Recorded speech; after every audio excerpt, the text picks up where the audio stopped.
حضرت یعقوب علیہ السلام حضرت اسحاق علیہ السلام کے بیٹے تھے۔ اللہ تعالیٰ نے ان کو اسرائیل کے لقب سے یاد کیا ہے اور ان کے ہی نام پر قوم یہود بنی اسرائیل کہلاتی ہے۔ روایت ہے کہ جب حضرت اسحاق نے حضرت یعقوب علیہ السلام کو دعائے خیر و برکت دی تو ان کے بھائی عیسو نے برہم ہو کر حضرت یعقوب علیہ السلام کو قتل کرنے کا ارادہ کر لیا۔ آپ کی والدہ نے آپ کو حران اپنے ایک بھائی کے پاس بھیج دیا۔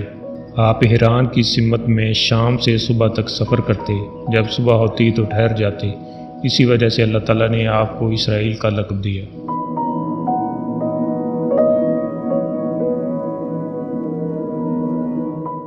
حران میں ان کے ماموں لابان بن طویل نے پہلے اپنی بڑی بیٹی لیا کو حضرت یعقوب علیہ السلام کے نکاح میں دیا، پھر اپنی چھوٹی بیٹی راحیل بھی ان سے بیاہ دی۔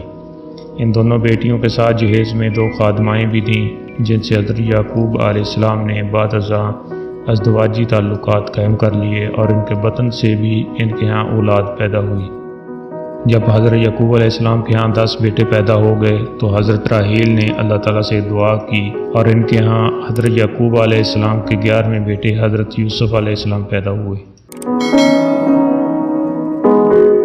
20 سال تک حران میں مقیم رہنے کے بعد حضرت یعقوب کنعان آ گئے۔ ان کے ماموں اور سسر نے انہیں روکنا چاہا، مگر مشیت یزدی کے مطابق آپ مزید حران میں نہ رکے۔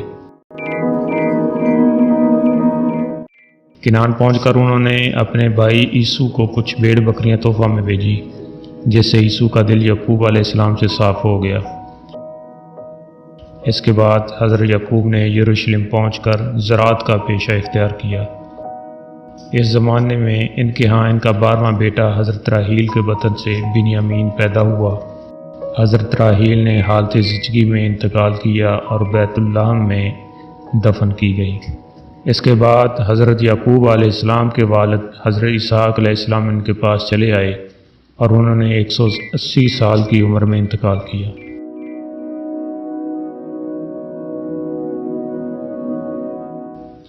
حضرت یعقوب اپنے بیٹے یوسف کو بہت چاہتے تھے، اس وجہ سے ان کے دوسرے بھائی ان سے حسد کرنے لگے اور انہوں نے حضرت یوسف علیہ السلام کو کنویں میں پھینک دیا۔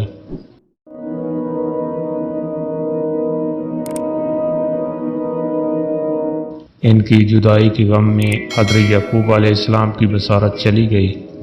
پھر ایک مدت کے بعد جب ان کی ملاقات حضرت یوسف علیہ السلام سے ہوئی تو بینائی لوٹ آئی۔ حضرت یعقوب کے 12 بیٹوں کی اولاد بعد ازاں ان کے نام پر بنی اسرائیل کہلائی۔